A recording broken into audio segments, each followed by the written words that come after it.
So, welcome everyone to yoga.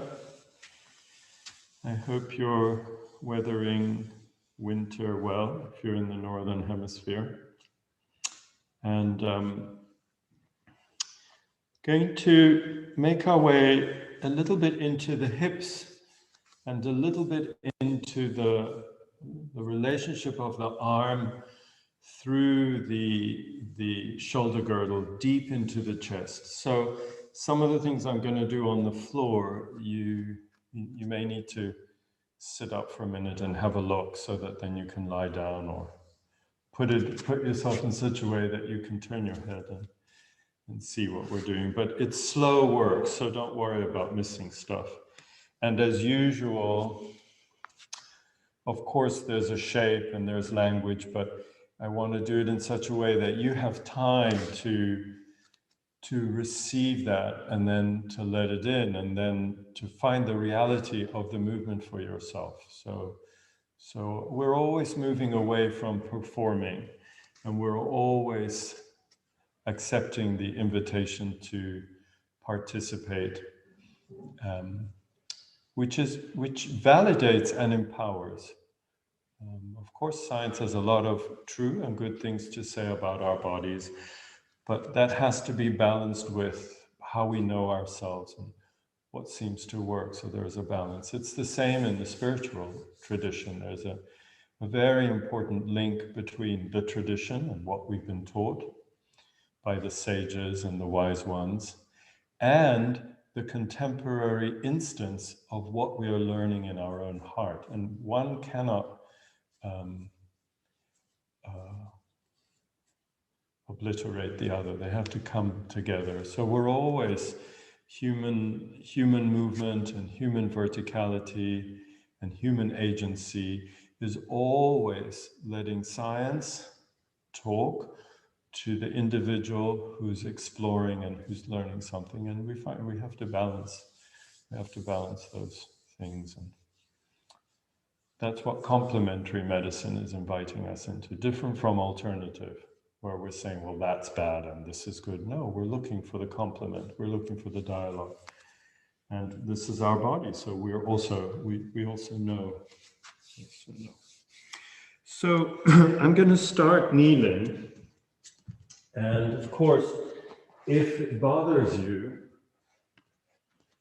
because of your kneecaps, or if you're on the hard floor, just a little bit of a prop is good. Just a little bit of a prop so that you can make this movement over and with the kneecap without feeling that you're on something sharp or you're creating a kind of strain that you're not happy with. So whatever support you need, take a moment to get it. And then we're going to put our hands, normally I say about the distance of your trunk, but let's make it just a little longer for the purposes of where we're going. So we can make this distance a little longer than our trunk. And then we're not making the middle finger parallel like that, which is good, but it's different. It puts the elbow in a particular place. We're going to let the hand turn out a little bit, both hands. So we have the palms, have this a little bit of turnout like that, and we're on our knees, and we're just going to make a small movement forward and back. We've done this many, many times. And it's nice just to begin small like this, so that you have time to feel the weight of your body dropping down through your arms and legs into your hands and knees. So give yourself time. Give yourself time. I notice just as I start to move that my palms release a bit. My right hand releases and opens to the floor. I don't need to stretch it, but the body changes as the weight pours down into the parts. Yeah. And I can lean back into my sit bones. And I can lean forward towards my head direction. So I'm just letting myself do that. Easy. Come on in, John. Yeah. Very uncomplicated. But we've done this often, so I'm just going to take a moment to alert you to the sensation when you lean back. Hi, Henriette. The sensation when you lean back should be the sensation of the pelvic floor opening at the back. Just grab a mat and come on in. The pelvic floor is opening at the back. And there is a feeling of widening across the back of the pelvic floor, across the anus, with the two sit bones widening. So that's a natural physiological movement. It's the same as when I sit. When I sit, I shouldn't have to clench to sit. If we do that in meditation, that's it. It's going to be a big distraction for 30 minutes. Why don't you come over this way more? Yeah, take as many as you want. Okay. So you want to be able to release open. Is that good for the camera, Lou? Yeah? Okay. I would come here. If you put one here. Or Jeremy, welcome, guys. That's where you're with me. That's okay. Yeah, this is good. So I think we're good. Yeah. You want another one? Yeah. So here we are. Good distance, hand to knee, slightly turned out hands. If you have a ladybird on your yoga mat, that's special too. Look how cute, it's minute.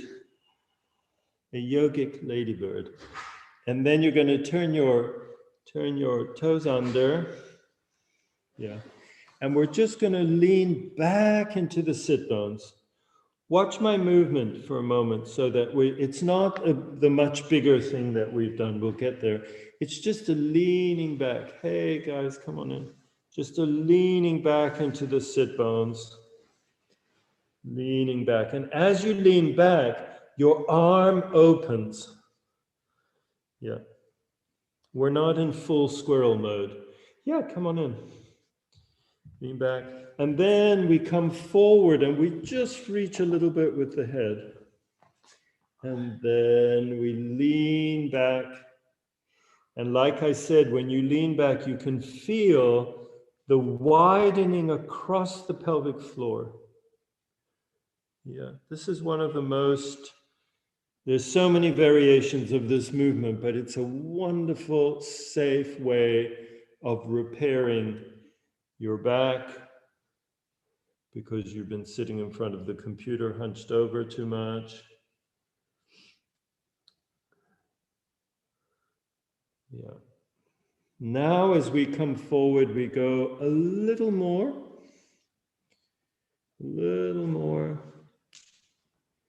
And then we lean back again.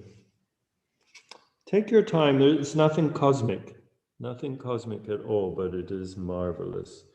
Letting the sit bones widen away from each other, feeling the impact on the floor of the pelvis across the anus. And then we come forward. Now, here we go. When we come forward, we're not just gonna sag. You can do, but that's not where we want to go. This is how I want to describe it. Watch me. We're going to lean. It's like I'm leaning into my sacrum with my toes. It's like my toes are pushing me towards the sacrum. And this is how we repair the sacro-lumbar junction and all of those lower back issues. We don't have to make a huge lower back curve, a huge lordosis. We just want to lean. My toes are pushing me forward and I'm leaning into my sacrum. That looks right, John. That looks right. Yeah. That looks right. It's better, Jeremy, if you take your socks off, then you can use your toes. Yeah. And you can experiment. If you take your toes away and you lean, you see it has a soft down to the floor movement, which is fine. But if you curl your toes under and you kind of are pushing from your toes into your sacrum, there, I can see it in Henriette. Watch me. It goes up your spine. Goes up the spine. Yeah. That's what we're doing. That's what we're doing. And you could make a little exploration during your daily life. You will discover that you don't propel with your toes very much when you walk. It's an epidemic. COVID is nothing compared to the vanishing of the big toe epidemic on this planet, which is causing, we're going to look at it in a moment, which is causing this lack of aliveness from leg to sacrum to lower back. Yeah. And as we lean further without sagging, we're going to, watch me, we're going to just let the head bones and the antlers take the spine up a little. You don't need to do a lot. Yeah, that's it. That's it. And then we lean back. This is also very important. It's widening the sit bones. One of the reasons the sacrum and the lower back are in the wrong place is that we're squeezing for dear life down there, which is not in any of the wisdom literature. Nowhere does it say you should squeeze your ass for dear life in order to progress on the spiritual path. So then we don't need to do it. And then we come, that's it. And then that's it. Push from the toes, lean into the base of the spine, and then let the spine grow a little up through the head and neck. Yeah, and I bet you can feel that you're in control through the toes. You're in control through the toes. Yeah, wonderful. Wonderful. And we're just going to go back, widen your knees, under your toes, and we can just take a moment's rest. One hand on top of the other, forehead on your hands, and just let yourself go.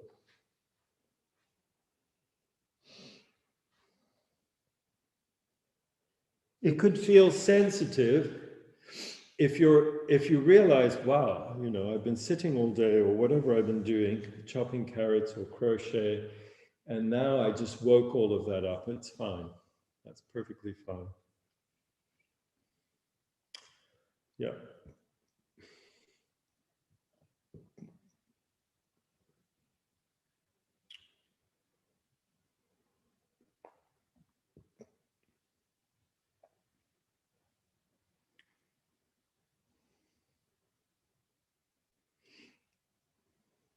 Okay, so we're going to do that again in a moment, but just before we do, I just want you to stand up and just make a little exploration for yourself. You may have to watch me for a minute.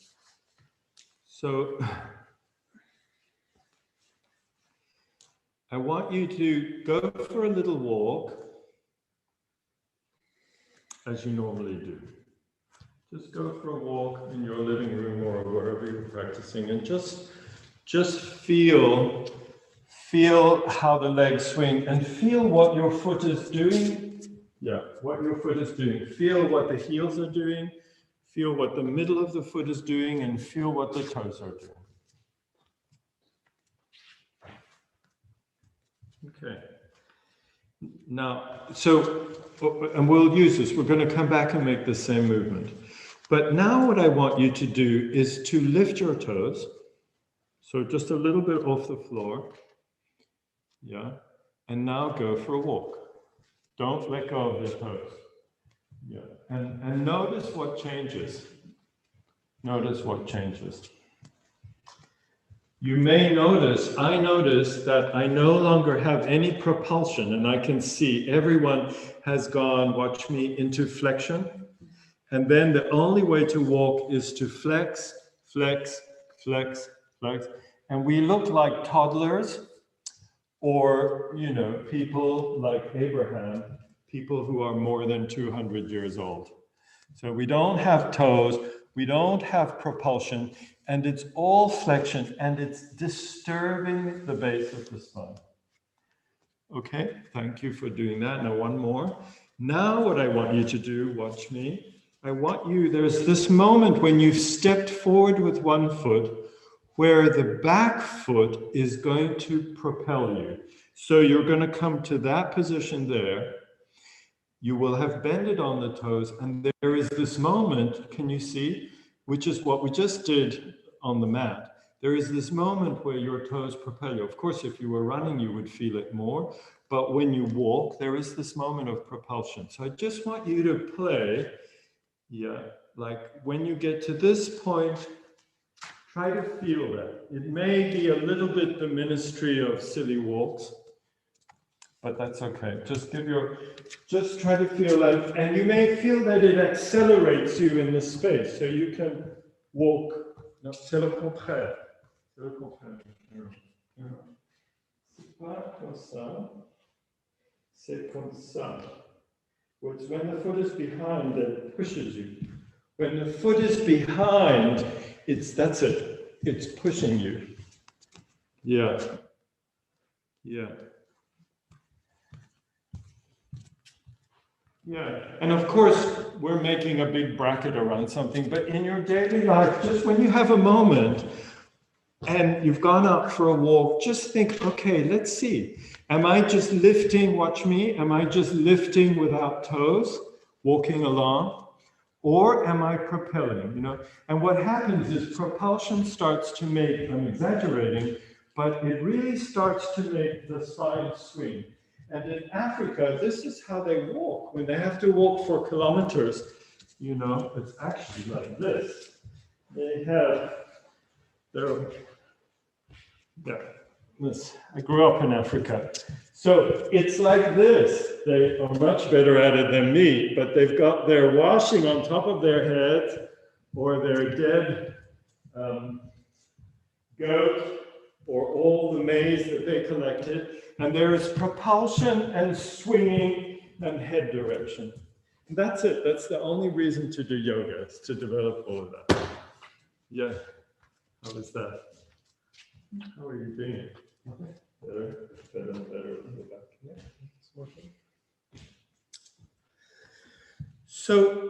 So let's go back to the mat. Let's go back to the mat. The ladybird has propelled herself 4 centimeters this way. It's a development. Hands again, toes.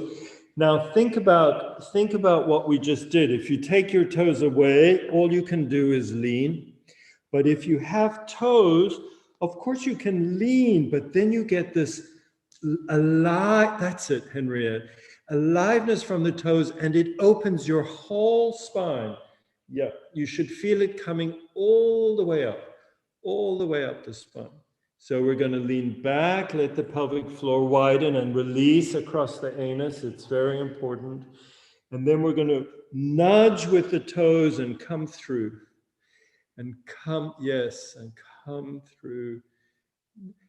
John, if you make a bigger space, you'll be able to play with it a little more. Yes, do you see? Do you feel safe with your back? Yeah, great. That's it. Push from the toes and lengthen up through the spine. And then reaching back, release across the pelvic floor. Release across the pelvic floor. Push. Yes. Very nice. Very nice. Okay. And we're always working with the sense of weight.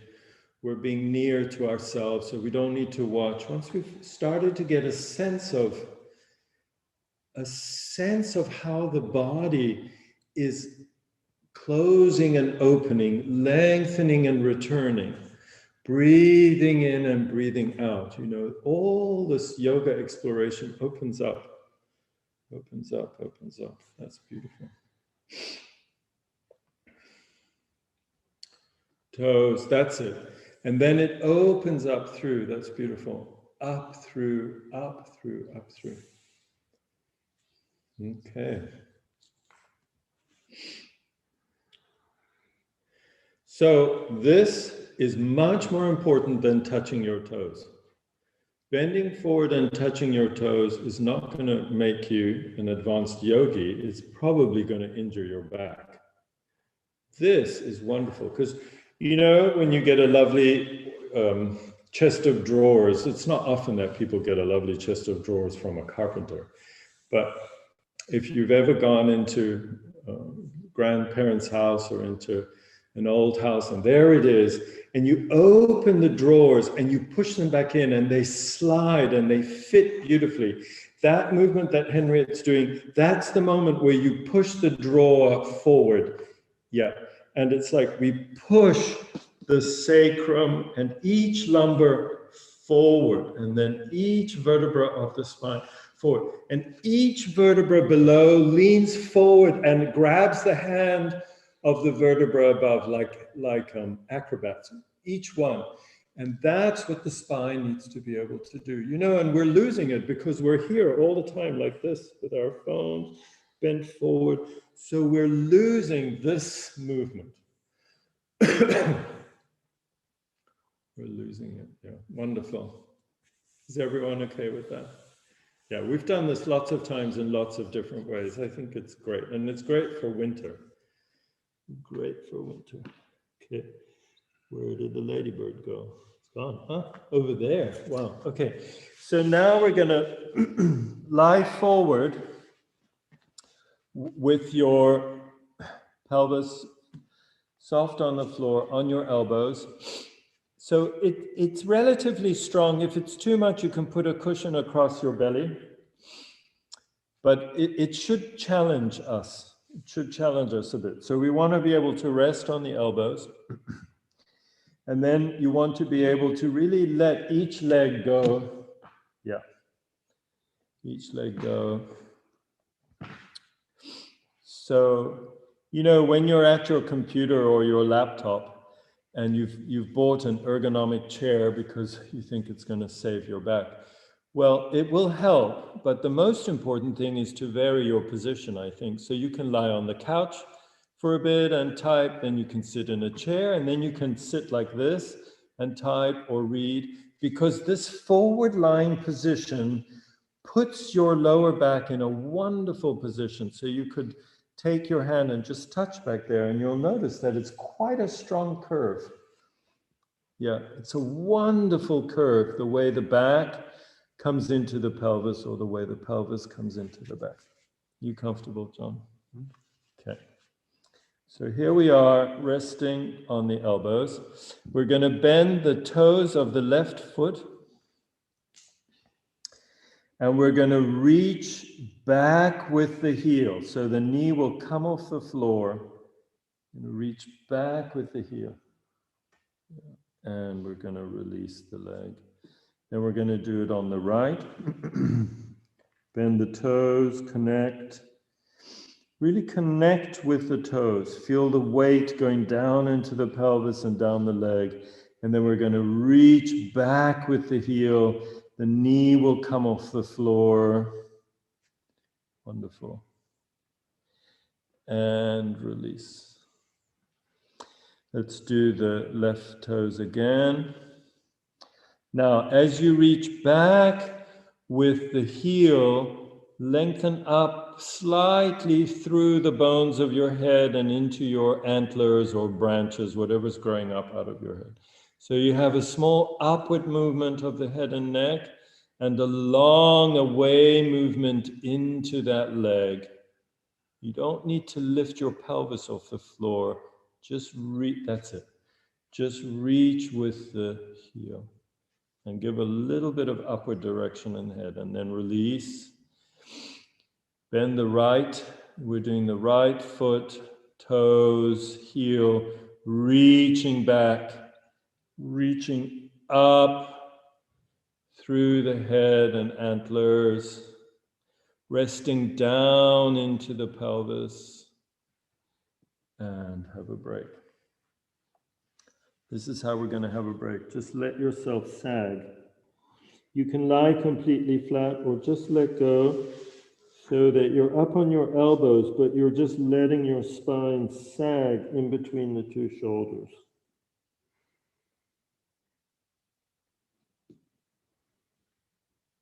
The weight, the wave of the breath.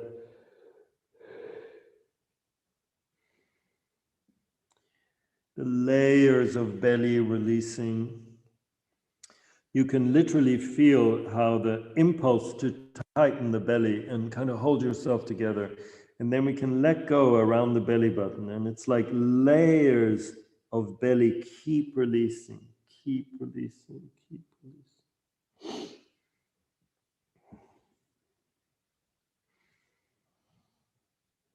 Okay, so we're going to come back up. We're on the elbows.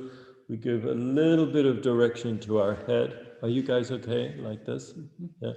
And now we're going to let both legs bend at the knee. Okay, so this increases the force at the sacrum. You can feel it. It increases that bend. This is a very good thing. This is a very good thing. This is a great way to read your book or to watch TV and just to let the body go in this direction, which is not what we're doing when we're sitting up in a chair and slumping forward reading emails. Okay, so this isn't very easy to do. Just look at me. So what we're going to do now, we're in this position.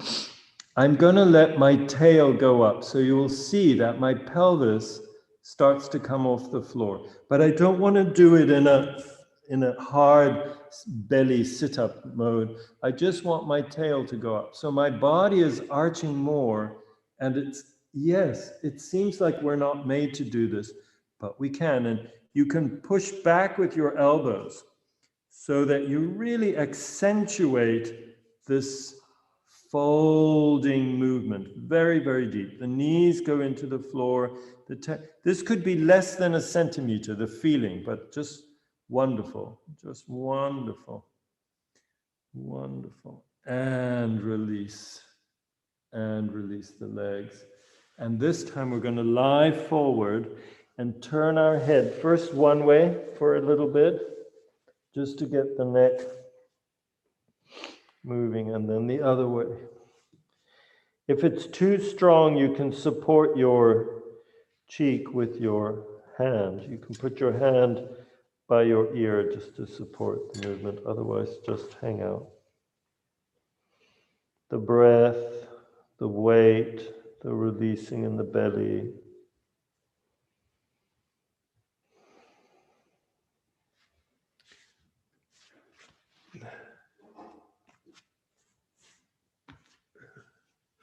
Yeah, give yourself time. We're going to be here for a few breaths. So just rest.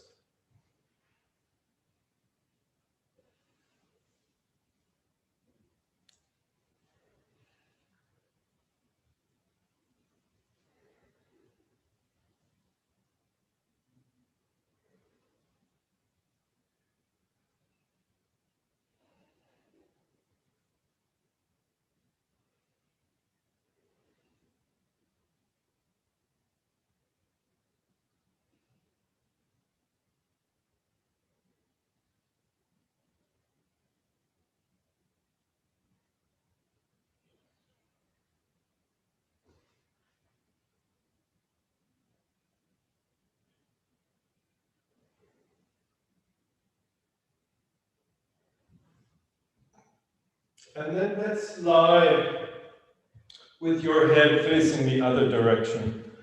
This is very profound. So these little movements, this little folding and leaning that we did on our hands and knees, and then lying on the belly and lifting the tail, and now just letting the neck accommodate. It's very deep. Usually when we make very deep movements of the upper spine, we need to let something in the lower spine accommodate, or vice versa. That's what we're doing now. So you're lying with your head facing the other way.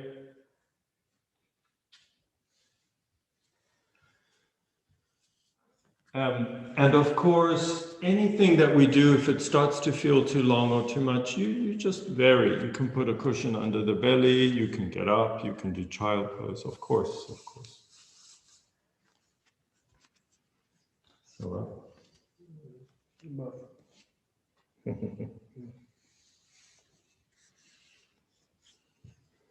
okay.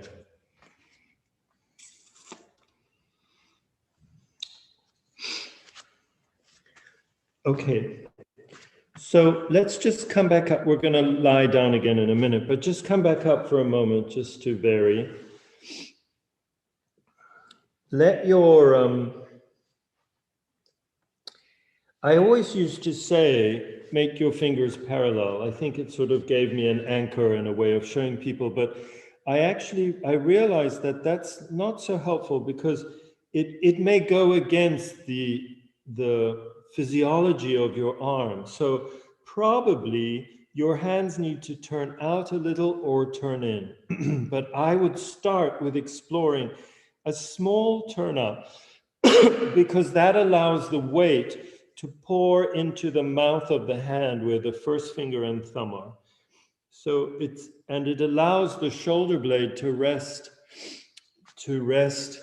more properly against the back where the serratus muscles and the rhomboids are. So it's a more natural thing rather than symmetry. Symmetry isn't really something the body knows. It's something our head knows because it comes from our man-made environment mostly. So try that one. Not too much. And I would be a bit wider, Henriette, so it matches your shoulders more.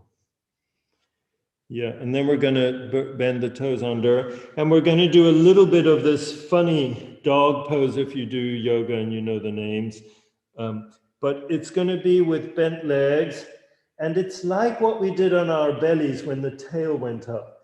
We're just going to go up. So lots of weight pouring and rooting into the hands and toes, really bend at the toes. So we have this toe push that we talked about, and we let the tail go up, and we let the pelvic floor widen.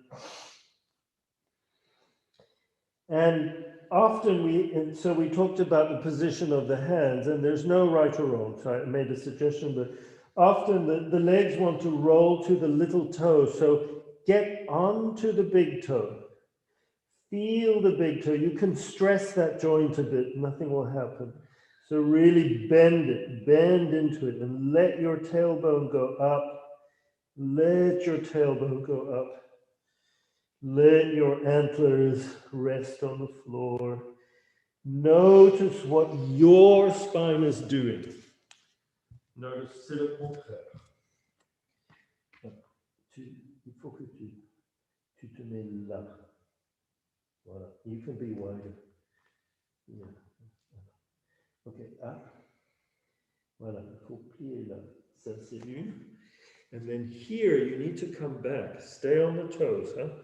And you need to drop through. Yes, do you feel, Jeremy? That's what you're doing. You need to be able to come up and drop through. Voilà. C'est ça. C'est ça. Open your hands. Alive in your hands. Beautiful. Come down. Always come down before it's too late. Yeah, that's good, Jeremy. You've come off your big toe again. Okay. So we're going to lie forward. We're going to lie forward again on our elbows.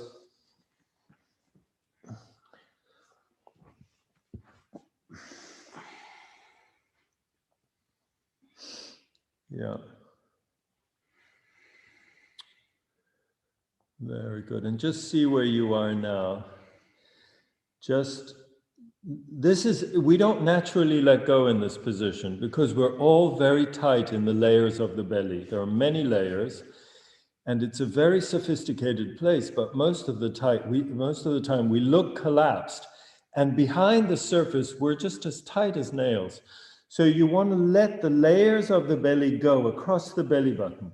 It's like ripples on a pond. You want to let go, Let the pelvis go to the floor. Very nice.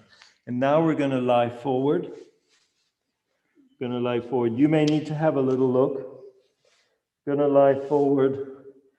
And I'm going to bend my right leg. I'm going to bend my right leg. Oh, sorry, my left leg. And then I'm going to reach back. So if this doesn't work, you can put a belt, bathrobe belt or something. I'm going to not reach for my toes, but I'm going to reach for my ankle, or I could reach for the trouser legs if it's really too difficult. I'm going to do like this. Yeah, and I'm going to let my hand just cup around the ankle space. And I'm going to, so the leg will want to fall out a little bit usually. So I'm just going to guide it towards my spine. So across. Yeah. And just listen to the way things are being forced to talk to each other. And if it works, you can swap arms. So my right arm reaches for my left ankle. You can transfer the belt to the other arm. Yeah. And I'm now not going to let the whole leg just fall over across. I'm going to maintain a kind of middle place. And I do that with my elbow of that arm. Don't worry, you don't need to get it right. It's a very, very deep diagonal movement that repairs sacral positioning. And all of this lying on the front is releasing the front of the sacrum, which we talked about last time, where the psoas runs and the visceral spaces. So we're letting the bony bed with its ligamentous bedrock talk to the more membranous, intelligent, moving, breathing, watery front. And if you can't grab with your hand, use a belt, and then we let go. Let go, turn your head to the other side, and just stop again. Notice the breath, notice the weight.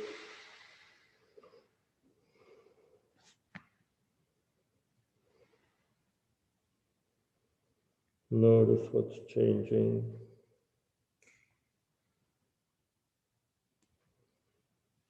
Okay, so we're going to let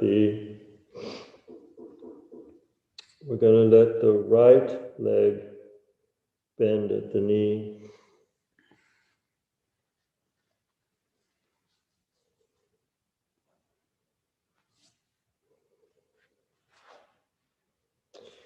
So that immediately wakes up the sacro-lumbar junction. Yeah, sorry, I realized I wasn't facing the microphone.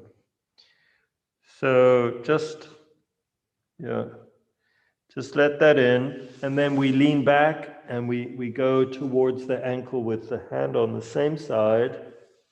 And again, the beauty of moving, if you're not performing perfect movements, the beauty of moving is the discovery, the attention, this quiet attention that we give to the movement and the exploration as we breathe, allowing ourselves to make accidents of perception. That's what human beings who move in a world do. If it's all ideal and it's all, there are laws of movement and you can get it right or wrong, it's kind of deadly stuff. So then we want to bring the leg a little bit towards the midline. And then as it does that, we can reach across and try to grab with the other hand.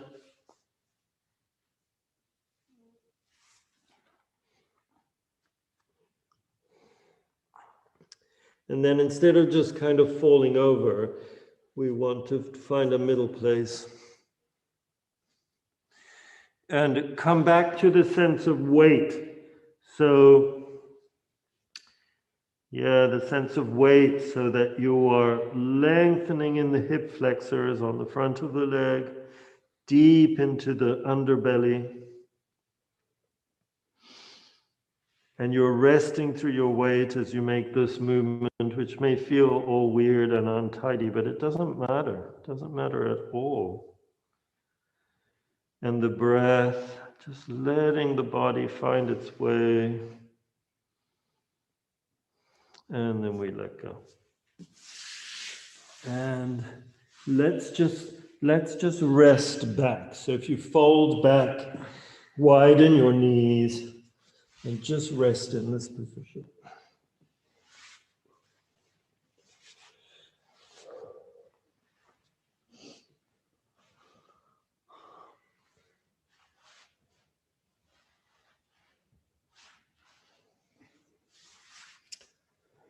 Yeah, bum could be up, bum could be down. It doesn't matter.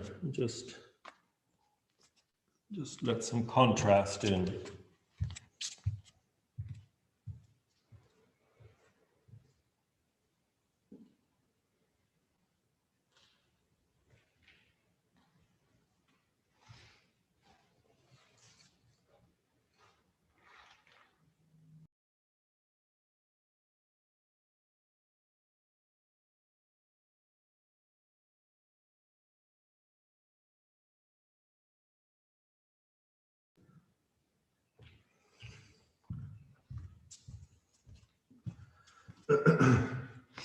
Okay, so this is a very slow look at things we've done much faster, but we have played with these variations of squirrel and sphinx and cobra and many times. I think it's very, very important.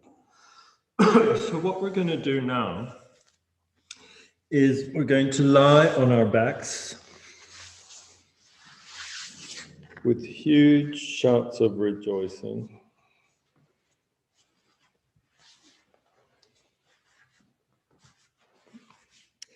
And as I said, you may, once I start to take you through the upper body movements, you may need to have a look.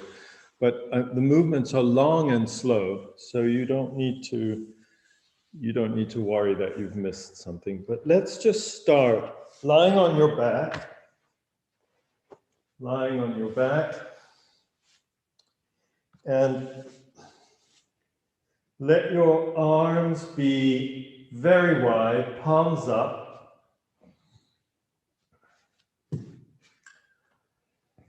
And just a little bit lower than shoulder height. So you don't want to be higher than your shoulders. And you can decide if you want to be bent-legged or straight-legged. It's up to you.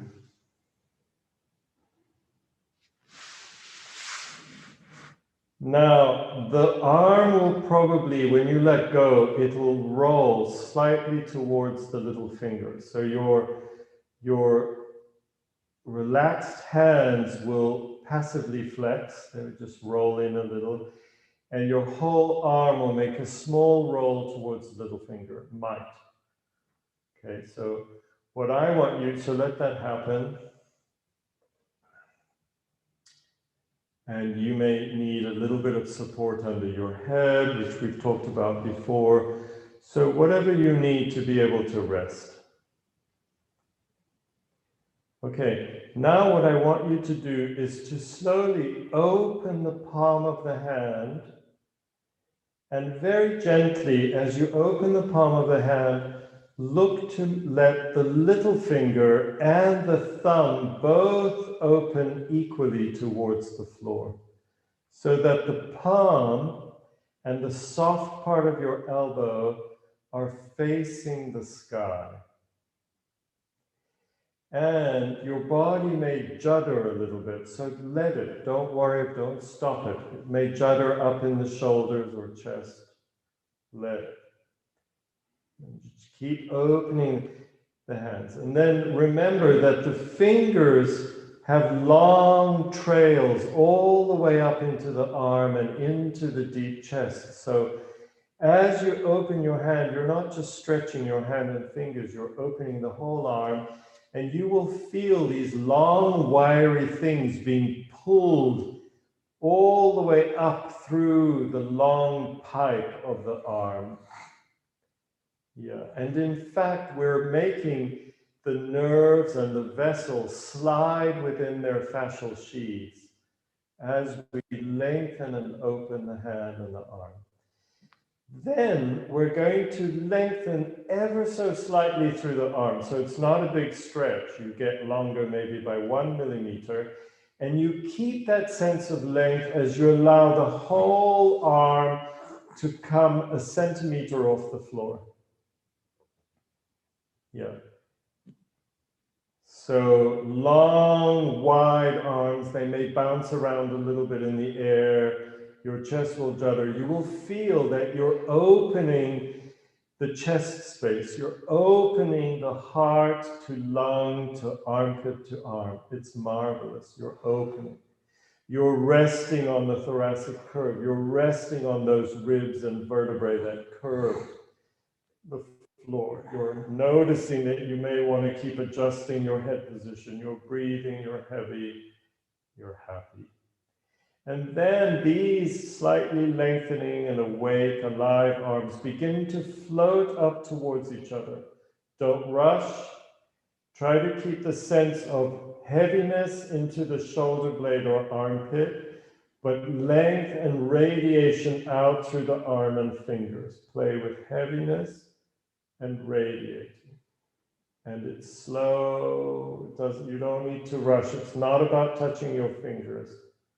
Just keep the length, keep everything awake. The palms are facing each other. And many days later, the finger pads touch.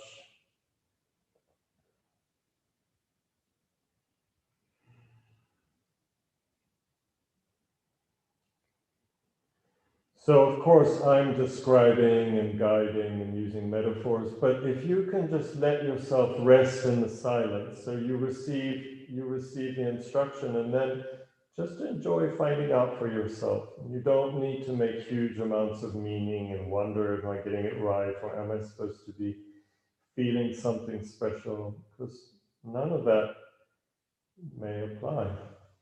Fingers are touching, noticing the curve of the rib cage on the floor, and then we begin to let the arms move away from each other. Fingers open, hand is radiating, lots of liquid alive length in the arm, out through the armpits, through the elbow, the breath. It's also a gesture, you know, people do this at the airport when the beloved comes around the corner. That's when, you know, airports were things we love to do, go to. But we can still do this to our beloved. We can do this to the sky. We can do this to our pet parrot. Opening. It has a whole quality to it. Opening, opening, opening, opening. The regard of the other that is benevolent is also opening. Yeah. So as you come towards the floor, your body may judder and wobble and just allow. And then eventually you feel your knuckles are touching or the back of your wrist, and then the whole arm is starting to touch and you're landing, and then you let go, you release yourself from all the lengthening. You release the hand and just appreciate all those strings in there. Appreciate that they're all awake and alive. And the greening power of life is coursing through all those connections.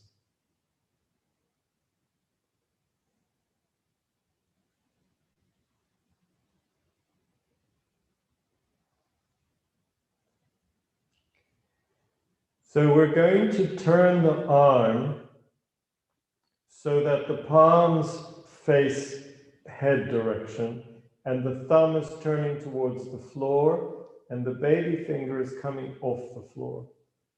So you've made a quarter turn. You will notice that it does something in the arm. The whole arm has to start to behave in a different way.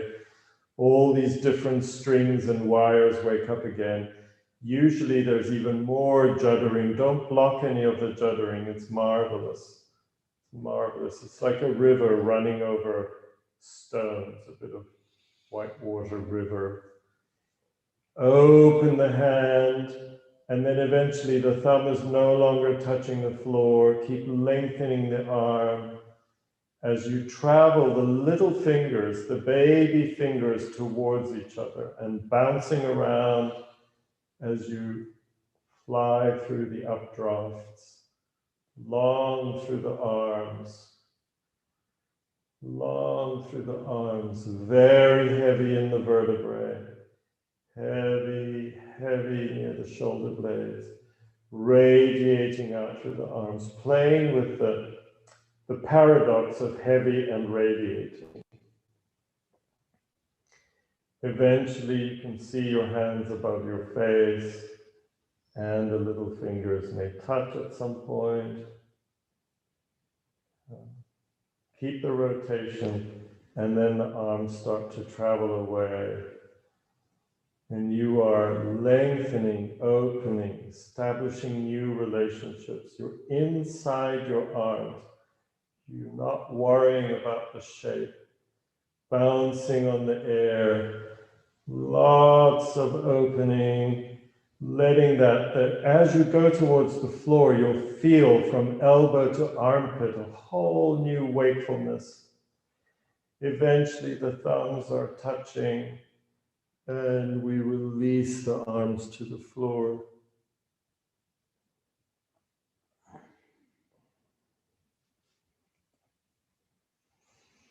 Notice the sense of weight, how the breath is changing, the change of light as the afternoon shifts.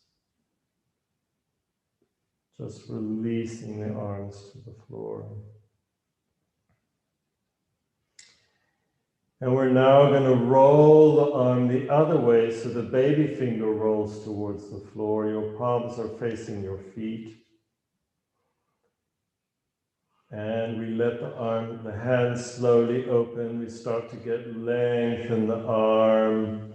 We start to open out through the whole arm into the hand. The arm comes off the floor. The baby fingers touching the floor, and then the whole arm starts to move away from the floor. Lots of length. It's a different rotation. So the arm is behaving differently, but you can feel wires have woken up, lots of weight towards the spine and shoulder blades, lots of radiating out. Yeah. Keep the kind of tensile energy going. So the arm is not floppy, but it's not rigid, it's just tensile. It's like bamboo. Eventually the thumbs touch. Appreciate, breathe. Notice that you have weight, you have roots and wings, and then the arm begins to return. Letting the arm open the chest. There's a world of exploration that you can make based on these movements. And it's so profound for the tissue of the chest. So much is lost when we don't reach up.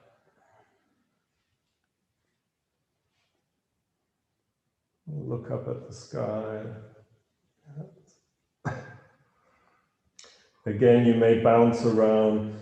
You may feel that your whole upper chest is changing and moving as you keep resting on the floor and letting the arms open out.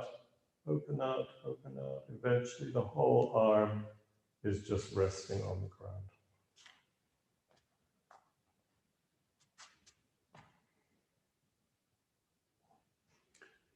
And we have a couple of minutes left. We're going to roll the arm so that the palm is now flat on the ground. Now, don't just turn at the wrist just to make it a palm movement, but keep going so that it feels like the whole arm has rotated and your shoulder tops have rolled up off the floor a bit. So play with that. And again, you may judder as the whole thing opens and you're getting a bit of length into the arm. And then the arm begins to lengthen up off the ground, and let that happen. Let that happen. Lots of length. Let your chest open. Yeah. You can practice fast, you can practice slow. Yoga can be very gymnastic, it can be very quiet. Why not? Why not play with all sorts of different rhythms and tempos and textures? And there is no such thing as yoga anywhere. It's just a modality for learning to play. But then you just play. And keep letting the shoulders be heavy as you radiate. Keep letting the knuckles of each hand look at each other. So don't lose the rotation. Very profound. Keep the length. Keep the weight. Fingernails touch.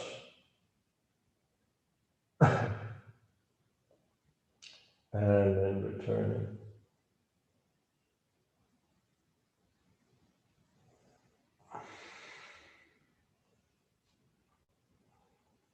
Lots of space inside the hand.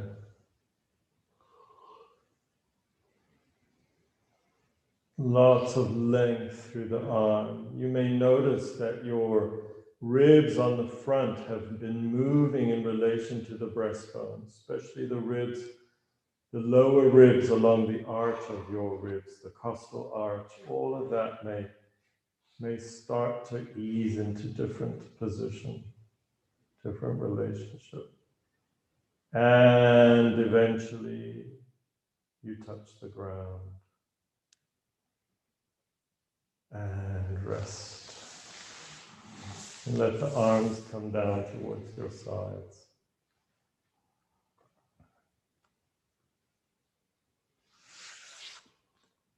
And letting the legs bend.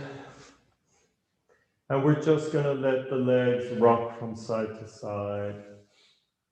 Rock from side to side. Eventually going more towards the floor.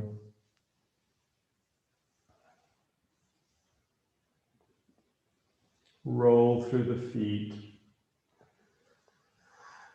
Roll from the feet to the spine. Roll from the spine to the feet. Wonderful. And then let's just fold the legs in. Just let your legs fold in. Yeah.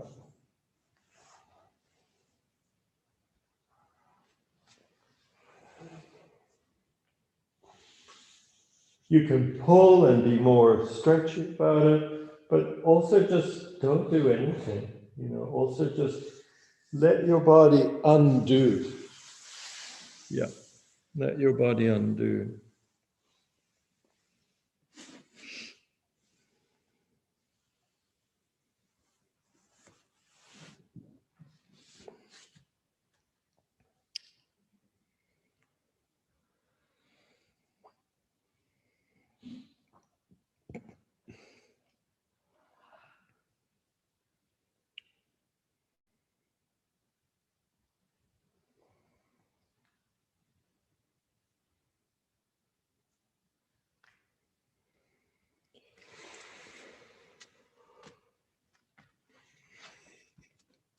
One of the great gifts of a humble little movement practice, even if it's just bending forward to the kitchen counter when you go in to make a cup of tea is that you begin to discover that taking yourself out of the usual fixed place that you live in physically has huge repercussions on your emotional state and on your health.